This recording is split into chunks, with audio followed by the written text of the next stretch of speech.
My name is Avner de-Shalit. I'm at the Bilgi University of Jerusalem.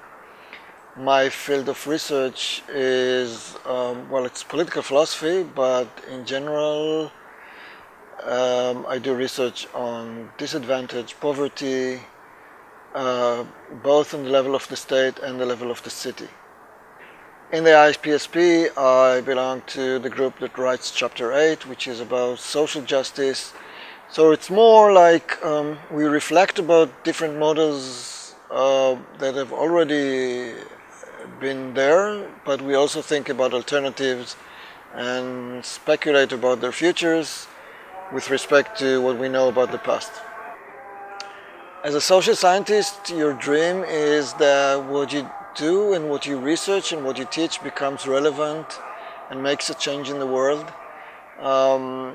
And I think this is an amazing opportunity to achieve this, because here you have a group of people who do economics, anthropology, sociology, archaeology, architecture, and a variety of issues, and they all come together, and we kind of teach each other, we learn from each other, but then this empowers us to be able to provide something which is inspiring and exciting, and not only about the little details, but also has a vision behind it. So I hope to be able to contribute to this group, which provides an alternative about the future. I hope that this whole project will have a huge impact, not only within academic circles, but also within the general public. The funny thing is that it's up to the public to take the challenge and use what we provide to demand from the governments. So, in a way we speak to the public, but we hope that they will make use of it and come to the governments and say, hey, look, there's something here.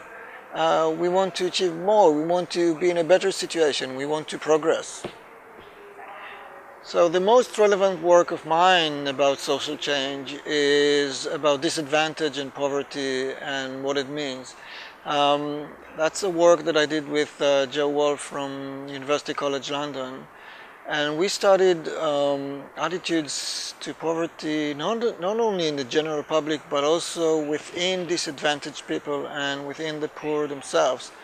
And we sat with disadvantaged people, chronically ill, people who were outside of their work, that were not working for many years, very elderly people, very poor people, and we kind of philosophized with them about their situation and what was wrong about there, and what was their conception of what was wrong.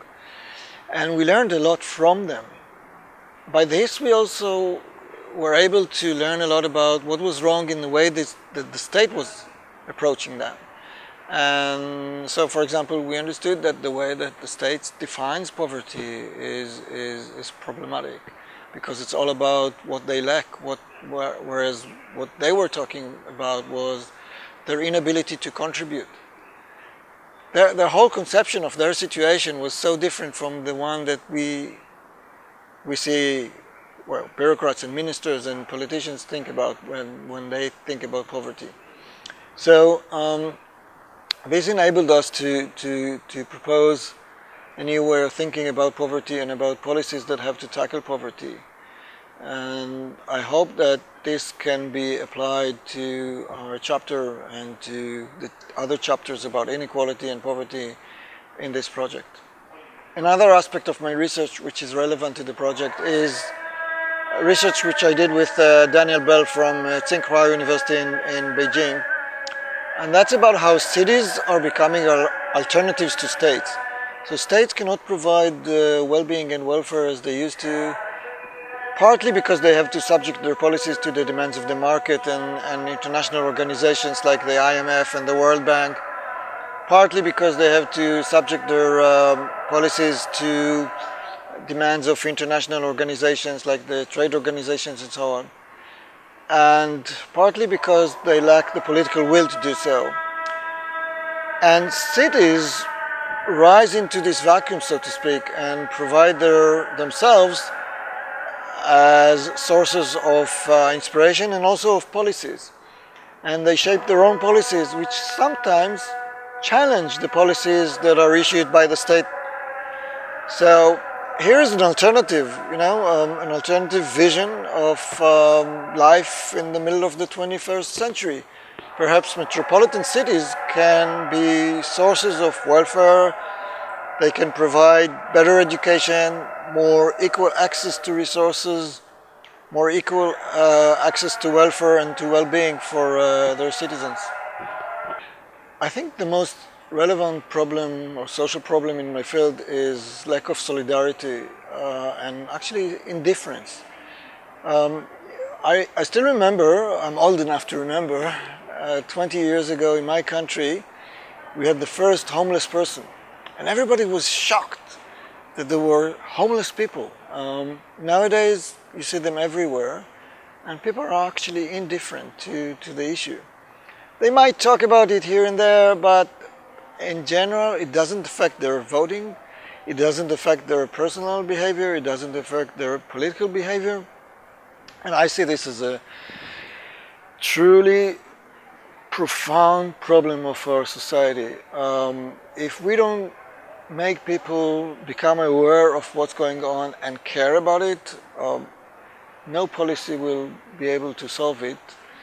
Partly because we need the assistance of the general public to solve the problem, and partly because we need the public to push pressure on the politicians to solve the problem. So I think the key problem is indifference. I hope that this work, I'm quite sure that this work with IPSP will make an impact on my future research. Because it gives me the feeling that what I've been doing is right, and I should continue in this path, and B, because I learned so much from meeting other people from different disciplines, from different countries, who make their statements and do the research in my field, and this really illuminates me and also make me question or re-question the assumptions and the premises that I've been using. So I have to go home now and rethink what I've been doing and maybe take a new attitude. If I were God and I would be able to make one big social change around, I would bring in solidarity and care. As I said, the biggest challenge now is that everybody is indifferent. So I think that on the ideological level,